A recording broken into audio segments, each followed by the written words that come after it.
Hi guys, happy to see you again in my YouTube channel Catatan Asa. Aku sempat lupa kalau di YouTube channel aku ini Catatan Asa karena udah terlalu terbiasa dengan dunia wawa. Oke, you can call me Asa guys. Jadi di video kali ini aku mau sharing-sharing lagi aja sama kalian tentang tema spesial, yaitu tentang duta bahasa. Hi guys, I'm sorry.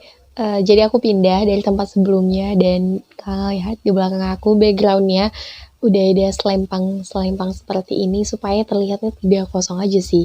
Karena kalau tanpa ini tuh backgroundnya ya just white, cuma putih aja. Oke, kita lanjut pembahasan kita sebelumnya, yaitu pada kesempatan kali ini aku mau cerita dan sharing ke kalian tentang duta bahasa. Karena gak kerasa ya, pembukaan duta bahasa untuk tahun 2023 ini sudah mulai diadakan seleksi-seleksinya. Nah, terutama aku akan underline untuk duta bahasa Provinsi Sumatera Utara, karena aku juga merupakan duta bahasa Provinsi Sumatera Utara tahun 2021. You can see guys.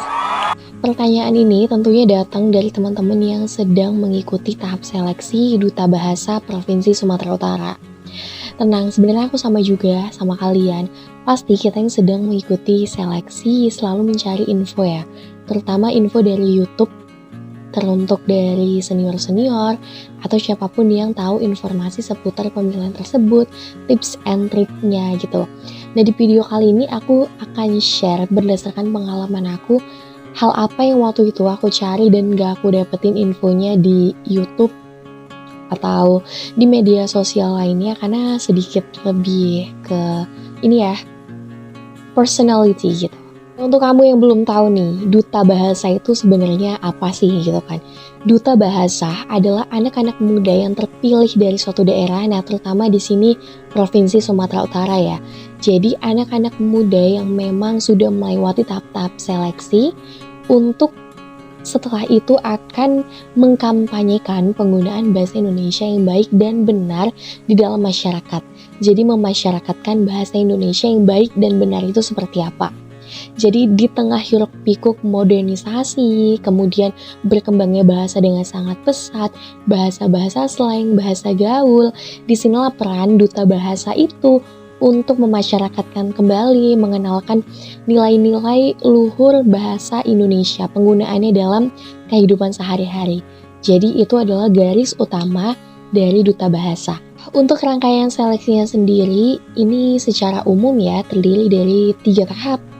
Yang pertama seleksi berkas, tentunya di sana akan diseleksi berkas kamu. Yang kedua, kalau kamu lulus, kamu akan masuk ke tahap wawancara 1. Wawancara 1 ini pertanyaan-pertanyaan umum seputar dunia kebahasaan dan literasi. Kemudian kalau kamu lulus, kamu akan melaju ke tahap wawancara 2. Biasanya di sini disebut juga tahap semifinal, pertunjukan bakat sekaligus presentasi tema yang diminta oleh panitia. Setelah kamu lulus ketiga tahap ini, kamu nanti akan dinobatkan sebagai finalis, dan tahap dari finalis sampai dikukuhkan menjadi duta bahasa itu ada lagi tahapnya, lumayan beberapa tahap sampai akhirnya dianugerahkan duta bahasa dan beserta predikat-predikatnya. Jadi sebenarnya ini a whole long time gitu ya, sampai akhirnya kamu bisa menjadi duta bahasa. Oke, itu tadi seputar tentang rundown seleksinya. Nah, apakah kamu sudah mikir nih kalau ternyata cukup panjang dan berat juga ya seleksi menjadi duta bahasa? Sama. Aku juga mikirnya pertama kali seperti itu. Proses make it perfect gitu kan. Jadi ikuti aja prosesnya. Kamu harus fokus ke tahap di depan kamu, jangan fokus ke tahap-tahap yang nanti sebenarnya belum tentu akan kita capai. Karena sistem seleksinya adalah sistem gugur, jadi kita harus memfokuskan dengan tes yang akan kita laksanakan. Itu adalah poin pentingnya. Nah, di sini ada beberapa hal yang ingin aku bagikan. Ini tips rahasia dari aku sendiri sih selama mengikuti proses pemilihan duta bahasa Sumatera Utara yang ingin aku bagikan ke kalian. Yang pertama adalah you should have good personality. Kamu harus punya personality yang baik. Ya mungkin ini akan sama seperti ajang-ajang pemilihan duta yang lainnya juga. Karena ini adalah poin pertama yang cukup penting harus kamu punya. Karena untuk menjadi seorang duta, duta ini adalah seseorang yang akan menjadi contoh orang halayak ramai. Jadi sudah tentu kamu harus memiliki personality yang baik. Nah kalau kamu masih mikir, kayaknya enggak sih, aku masih bad personality, sama teman-teman aku masih kurang sopan dan lain sebagainya. Ya namanya personality, kamu bisa asah dan kamu bisa perbaiki supaya personality kamu bisa menjadi lebih positive vibes. Kedua, don't fake guys. Hal ini masih berkaitan dengan poin pertama yaitu good personality. Selain itu, kalian harus menunjukkan sikap baik kalian tidak hanya di depan dewan juri dan di saat penjurian aja, tapi a whole time waktu seleksi, kalian memang harus menunjukkan diri kalian yang baik sepenuhnya, being a good person, baik di depan dewan juri atau enggak. Misalnya saat kalian ketemu dengan satpam atau OB di sekitar lingkungan, kalian juga harus menunjukkan sikap sopan santun yang tinggi. Yang ketiga, ini adalah berkaitan dengan bakat, yaitu lakukan bakat yang benar-benar kalian kuasai dan kalian suka. Kalau kalian bisa nyanyi, kalian bisa nari, oke, kalian udah dapet bakat yang di-underline oleh semua orang, artinya kalian tinggal asah bakat itu. Tapi untuk kalian yang gak bisa nyanyi dan gak bisa nari, kalian harus nampilin apa? Oke, kita sama, kita satu tim. Karena aku juga gak begitu bisa nari dan menyanyi. Kalian bisa ambil jalan tengahnya itu menampilkan monolog atau penampilan komedi yang lain seperti bermain musik kalau misalnya kalian bisa, atau membacakan puisi, tapi membacakan puisi harus ekstra ya. Membacakan puisi bukan hanya seperti hanya sekadar membacakan, tidak. Nah, yang aku underline di sini adalah bakat yang kalian tampilkan bukan hanya bakat, tapi kalian harus mengemasnya menjadi sesuatu yang menarik dan ini sentuhan tangan kalian gitu. Kalian harus menampilkan sesuatu yang berbeda, meskipun itu hanya sebatas penampilan monolog.